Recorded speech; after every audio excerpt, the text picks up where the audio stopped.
आज आप देख ही रहे होंगे कि आपके सामने एक हेडिंग है जिसको हम बोल सकते हैं द हाइड्रोस्फीयर एंड इसकी डिफिनीशन है। तो आज हम इसी वीडियो में डिस्कस करने वाले हैं द वर्ड हाइड्रोस्फीयर को और उसके सारे एस्पेक्ट्स को कि हमारे अर्थ को क्यों ब्लू प्लैनेट कहते हैं और हाइड्रोस्फीयर होता क्या है। तो चलिए डिस्कस करते हैं इस वीडियो में। तो जल्दी से आ जाइए और अपने सारे दोस्तों को इस वीडियो को शेयर करिए और आई होप आप मेरे वीडियोज़ को शेयर कर रहे होंगे, लाइक कर रहे होंगे और सब्सक्राइब कर रहे होंगे। तो डिस्कस करते हैं आज के टॉपिक को जो आपको बहुत ही ज़्यादा मज़ा आने वाला और ये लाइफ टाइम याद रहने वाला भी है। ठीक है, तो all water found on under and over the surface of earth is known as the hydrosphere. अब इसका मतलब क्या है? इसका मतलब ये है बेटा, जो वाटर हमारे अर्थ पर, अर्थ के नीचे, अर्थ के चारों तरफ या अर्थ की सरफेस पर पाया जाता है उसको हम डील करते हैं वर्ड हाइड्रोस्फीयर में। हाइड्रोस्फीयर वर्ड ही बना हुआ है हाइड्रा से, और हाइड्रा का मतलब होता है पानी और स्फीयर का मतलब होता है वो पूरा लैंड मास जो पानी को कवर कर रहा है या पानी जिसके ऊपर है। तो हाइड्रोस्फीयर का मतलब हो गया a word which deals with water present on the earth. तो अर्थ पर कितने परसेंटेज में वाटर है? आपको हमेशा से ये बात याद रही है, आप सब बहुत अच्छे बच्चे। 71% वाटर है एंड 100% में अगर हम 71 को निकाल देंगे तो कितना बचेगा? 29%। तो 29% पर ही लैंड है, मतलब जहाँ पर हम रह रहे हैं वो 29% का ही एक पार्ट है। और वाटर है तो पानी तो अपने ऊपर घर बनाने नहीं देगा आपको। हाँ, आप बना भी सकते हैं, इन फ्यूचर में ऐसी टेक्नोलॉजी आ सकती है। तो आपको अभी तो यहाँ पर यही याद रखना है कि 71% में हमारे पास अर्थ पर वाटर है और 29% में क्या है? लैंड है। अगर हम इसकी फ्रैक्शनल वैल्यू की बात करें तो ये 3/4 कवर करता है हमारे अर्थ के सरफेस को। इस मीन्स कि 1/4 आपका लैंड में चला जाएगा और 3/4 आ जाएगा आपका वाटर मास के लिए। तो बेटा आपने बचपन में एक बात और भी पढ़ी होगी कि earth is known as the blue planet. Why this is so? आज इसका फंडा है क्योंकि जब आप अपने अर्थ को सैटेलाइट से देखते हैं या एस्ट्रोनॉमर्स जब इसको देखते हैं या इन्होंने देखा होगा तो उन्होंने पाया कि यहाँ पे सिर्फ ब्लू है, पानी पानी। इट मीन्स वो वाला नहीं ब्लू है पानी पानी नहीं, बस आपको तो तुरंत ही सारी चीज़ें समझ में आने ही लगती हैं कि कौन सी वाली है। ना वहाँ नहीं जाना। तो ब्लू है पानी पानी का मतलब ये है कि हमने जब सैटेलाइट से इमेज को देखा तो वहाँ पे 71%। ये किसी बॉय से पूछिए कि उसको अगर इतनी परसेंटेज मिल जाए तो शायद घर वाले उसको आईफोन गिफ्ट करा देंगे या फिर उसकी फेवरेट बाइक वो कौन सी होती है, आया बूसा करके। हाँ, और कुछ लोगों की तो फेवरेट कुछ और भी है। आप अपनी फेवरेट बाइक को कमेंट करके मुझे बताएंगे कि कौन सी है। होप जब मेरा चैनल बहुत अच्छे से चल जाएगा तो मैं आपको वो सारी बाइक गिफ्ट करूँगी। हाँ, सभी को नहीं, जो टॉपर्स होंगे उन्हीं को। ठीक है, पहले हम अपने टॉपिक को डिस्कस करते हैं।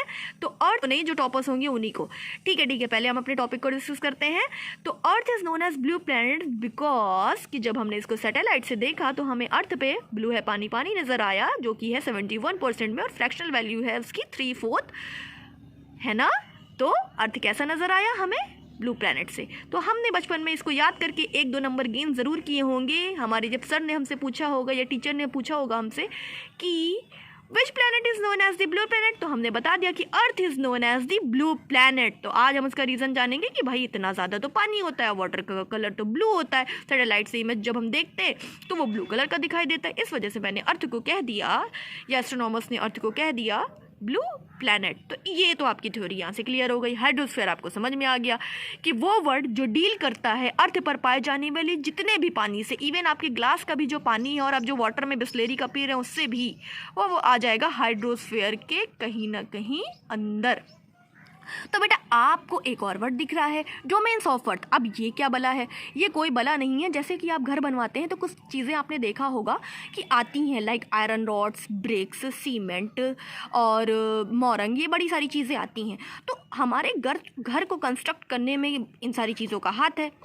तो डोमेन्स ऑफ अर्थ जिससे मतलब मेजर पार्ट जो अर्थ का कंस्ट्रक्ट हुआ है वो इन्हीं से हुआ है। तो इसमें कुछ रिंग्स के थ्रू मैंने आपको समझाने की कोशिश की, आप इसको अच्छे से समझ जाएंगे। इसमें लिखा हुआ है लिथोस्फीयर। लिथोस्फीयर बेटा वो वर्ड है जो कि डील करता है लैंड से। एटमॉस्फेयर वो वर्ड है जो कि आपके चारों तरफ जो भी गैसेस हैं, जो एयर है, जो वाटर वेपर है and so on things present in air, वो जाती हैं आपके एटमॉस्फेयर में। And the third thing is hydrosphere. ये तो आपको पता ही चल गया कि ये डील करेगा वाटर से। अब इन तीनों रिंग्स को मिला करके मैंने बना दिया है biosphere. Now what is biosphere? Biosphere वो फेयर होता है बेटा, बायो का मतलब होता है लाइफ और स्फीयर का मतलब स्पेस। तो मतलब वो स्पेस जिस पे लाइफ रहती हैं, जिस पे सारे ऑर्गेनिज्म सर्वाइव करते हैं, वो स्फीयर आपका कहलाता है बायोस्फीयर। तो बायोस्फीयर अगर आपसे पूछे कि किन 3 चीज़ों से मिलकर के बना है, तो आप बताएंगे लिथोस्फीयर, एटमॉस्फेयर और हाइड्रोस्फीयर। और जिस स्फीयर पर या जिस स्पेस पर लाइफ पॉसिबल है वो कहाँ मिलती है हमें? बायोस्फीयर पर। ठीक है, तो ये आपको बात समझ में आ गई। अब बेटा अगर हम वाटर को मान लें कि वाटर 100% है हमारे पूरे अर्थ पर, तो आपको पता है कि हमेशा अक्सर करके स्कूल में कुछ प्रोग्राम्स होते हैं या कुछ ऐसी चीज़ें होती हैं जिसमें आपको बताया जाता है कि सेव वाटर। भाई इतना ज़्यादा पानी है, 71% पानी है, जो कि किसी बॉय को टॉप कराने के लिए कहलाता है बायोस्फीयर। तो बायोस्फीयर अगर आपसे पूछे कि किन 3 चीज़ों से मिलकर के बना है, तो आप बताएंगे लिथोस्फीयर, एटमॉस्फेयर और हाइड्रोस्फीयर। और जिस स्फीयर पर या जिस स्पेस पर लाइफ पॉसिबल है वो कहाँ मिलती है हमें? बायोस्फीयर पर। ठीक है, तो ये आपको बात समझ में आ गई। अब बेटा अगर हम वाटर को मान लें कि वाटर 100% है हमारे पूरे अर्थ पर, तो आपको पता है कि हमेशा अक्सर करके स्कूल में कुछ प्रोग्राम्स होते हैं या कुछ ऐसी चीज़ें होती हैं जिसमें आपको बताया जाता है कि सेव वाटर। भाई इतना ज़्यादा पानी है, 71% पानी है, जो कि किसी बॉय को टॉप कराने के लिए बहुत है। हाँ, लड़कियाँ तो इसमें सेटिस्फाई नहीं होंगी, उनका तो 99.9% भी आएगा तो उन्हें लगेगा कि मेरा 1% कहाँ चला गया, वो उसके लिए रीचेकिंग कॉपी की भी करा लेती हैं। हाँ, मैं भी ऐसे हूँ। अब भाई होता है, वो नेचुरल इंस्टिंक्ट है, उसके लिए आप हम लोगों को ब्लेम नहीं कर सकते। ठीक है ठीक है ठीक है, तो हम इसमें आएंगे 100% अगर वाटर है हमारे अर्थ पर, तो आपको पता है कि 97% तो आपका ओशियन ही खा गया वाटर। इसीलिए हम लोग स्कूल में नारे लगाते फिरते हैं, स्लोगन्स लिखते हैं, सेव वाटर, क्योंकि ओशियन का वाटर कैसा होता है? हाँ देखिए, आपके दिमाग में तुरंत स्टार्ट है सॉल्टी, जहाँ पर है नमक ही नमक। और नमकीन पानी तो हम पीते नहीं है, हम तो पानी पीते हैं कैसा? फ्रेश, जो कि 2% तो चला गया है ग्लेशियर्स में प्लस आइस कैप्स में, और 1% ही फ्रेश वाटर बचा है, जो कि लीवर्स में, लेक में, ग्राउंड वाटर में, नदियों में, झीलों में, और ग्राउंड वाटर जो आपके अर्थ के नीचे पाया जाता है, जिसको हम हैंडपम्प लगा के भी निकाल लेते हैं। देखो हम कितने स्मार्ट हैं, हम भी स्मार्ट हैं। अगर नेचर ने वाटर को नमकीन बना रखा है 97% में, तो हम बाकी के 1% का यूज़ अपने टेक्नोलॉजीज से उसको निकाल ही लेते हैं। तो बेटा जब 97% ओशियन वाटर है तो वो सैलाइन वाटर कहलाता है, मतलब जो नमकीन पानी है उसको हम पी नहीं सकते हैं। 2% आपका सेव है ग्लेशियर्स प्लस आइस कैप्स में, जो पहाड़ों पर ग्लेशियर्स पाए जाते हैं और जो बर्फ़ जम जाती है उनके फॉर्म में रिज़र्व है। और 1% ही हमारे लिए इस फॉर्म में प्रेजेंट है जिसको हम पीते हैं। इसीलिए स्कूल्स वगैरह में हमें या अक्सर देखने को मिलता है कि हमें वाटर को सेव करना चाहिए। और आप भी आज से वाटर सेव करिए। आप ब्लू प्लैनेट पे ब्लू है पानी पानी सोच करके ये मत सोचिए कि सब पागल हैं क्या, हम लोगों से बोलते रहते हैं कि पानी सेव करो पानी सेव करो। पागल नहीं है, क्योंकि उन्हें डेटा पता है कि भाई 97% हमारा कहाँ है, 2% कहाँ है और 1% कहाँ है। ये मैंने आपको 100% वाटर का एक ओवरऑल डेटा बताया, लेकिन एनसीईआरटी का डेटा जो कि बहुत ही करेक्ट है और आपके एग्जाम में मल्टीपल चॉइसेस में क्वेश्चन आते हैं उसमें आप जानेंगे। देखिए बेटा, ओशन का मैंने वो तो ओवरऑल आपको डेटा बताया था अप्रॉक्सीमेटली जिसको बोलते हैं। एनसीईआरटी डेटा क्या कहता है, ओशियन में 97.3% है। लो भाई और चला गया सैलाइन वाटर के फॉर्म में। और हमें पता है कि सैलाइन वाटर जो हमारा होता है वो हमारे किसी काम का नहीं है, क्योंकि हमने अभी तक ऐसी कोई टेक्नोलॉजी यहाँ इंडिया में नहीं लगाई है जिससे हम नमकीन पानी को फ्रेश पानी में बदल सके।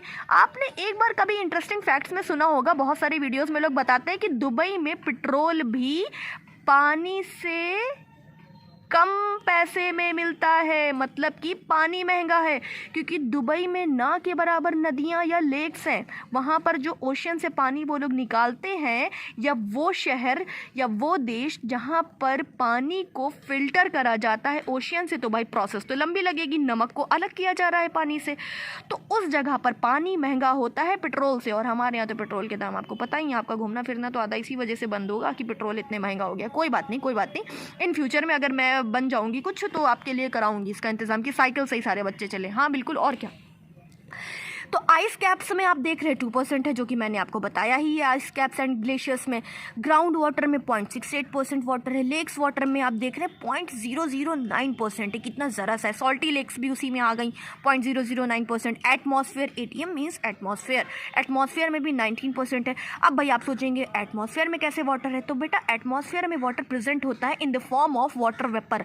वाटर वेपर के फॉर्म में कैसे? आपकी मम्मियाँ कपड़े सुखाती हैं, आप भी कपड़े सुखाते, कुछ बच्चे तो अपने घर में पीटे जाते होंगे कि इतने कपड़े क्यों चेंज करते हो तुम लोग, लेकिन हाँ कोई बात नहीं, आप उससे जो आपके कपड़े जो सूख रहे हैं उसका पानी कहाँ जा रहा है? जब सनलाइट से वो सूख जाते हैं तो वो कहाँ चला जाता है? एटमॉस्फेयर में। किस फॉर्म में? वाटर वेपर के फॉर्म में। और ऊपर जा करके तो वो उसको जम ही जाना है in the form of cloud. उसके बारे में हम आगे डिस्कस करेंगे। तो एटमॉस्फेयर में जो आपका कपड़े से पानी सूखा या आपने इधर उधर जो पानी गिराया वो सूख जाता है, तो वो सारा वाटर वेपर के फॉर्म में ऊपर जा करके एटमॉस्फेयर में सेव हो जाता है in the form of water vapour. Okay, फिर हमारे पास रिवर में, देखिए रिवर में कितना ज़रा सा पानी है, 0.0001%। तो बेटा ये सारा डेटा को अगर हम मिला लेंगे तो हमें 100% वाटर मिलेगा। इसीलिए हमें वाटर को क्या करना चाहिए? सेव करना चाहिए, क्योंकि हमारा बहुत बड़ा अमाउंट पानी का कहाँ जा रहा है? सैलाइन वाटर में जा रहा है। ठीक है, तो इस वजह से आज से आप वाटर सेव करेंगे और फ्रेश वाटर के डेटा को याद कर लेंगे। Now water is essential required to be saved for our survival. Water क्यों इतना ज़रूरी है बचाना? क्योंकि हमारे सर्वाइवल के लिए, आगे आने वाली जनरेशन के लिए। तो आपने जान लिया NCERT डेटा, और फिर उसके बाद आपने हाइड्रोस्फीयर को भी जाना और डोमेन्स ऑफ अर्थ को जाना। आई होप कि आपको ये सारी चीज़ें समझ में आई होंगी। लेकिन एक बहुत ही इंपॉर्टेंट चीज़ है जो कि आप जानेंगे कि हमारे अर्थ पे वाटर का भी एक साइकिल चलता है, जो कि क्या है? जो कि है आपका हाइड्रोलॉजिकल साइकिल और वाटर साइकिल। अब ये क्या भला है? आपने बचपन में कई बार इसको सुना होगा। हमें पता है कि आपको सारी चीज़ें पहले से ही आ रही हैं, लेकिन इसके बारे में हम थोड़ा सा ओवरव्यू देंगे आपको कि हाइड्रोलॉजिकल और वाटर साइकिल क्या होती है। वो साइकिल जो वाटर को हमारे अर्थ पे रिप्रेजेंट कर रही है, ये अभी तक हमारे वाटर को ख़त्म नहीं होने दे रही है। कैसे? इसमें बेटा हमें डील करना होगा कुछ वर्ड से, जो कि बहुत ही आसान है और बहुत ही आसान लैंग्वेज में आपको समझ में आएंगे। फर्स्ट वर्ड उसमें होता है evaporation. Evaporation means water converts into water vapour due to heat of sun. Evaporation के बारे में आपने जाना। Condensation, water vapour changes into tiny water droplets. Precipitation, the droplets of water fall down on earth. Transpiration, water gives off water vapor through leaves, stomata और aerial parts of the plant. अब ये सारी चीज़ें क्या हैं? बहुत ही आसानी से आपको समझ में आने वाली विद इन 2 minutes. ओके, तो बेटा एवापोरेशन क्या होता है? आपने कभी अपने घरों में जब आप देखते होंगे कि मम्मी चाय बनाती है तो उसमें से भाप निकलती रहती है। अगर आप उसके ऊपर एक ढक्कन को या एक किसी कैप से उसको ढक देंगे तो आपको उस कैप के नीचे कुछ पानी की बूंदें दिखाई देंगी। अभी तक तो वो भाप था, अब वो पानी बन गया।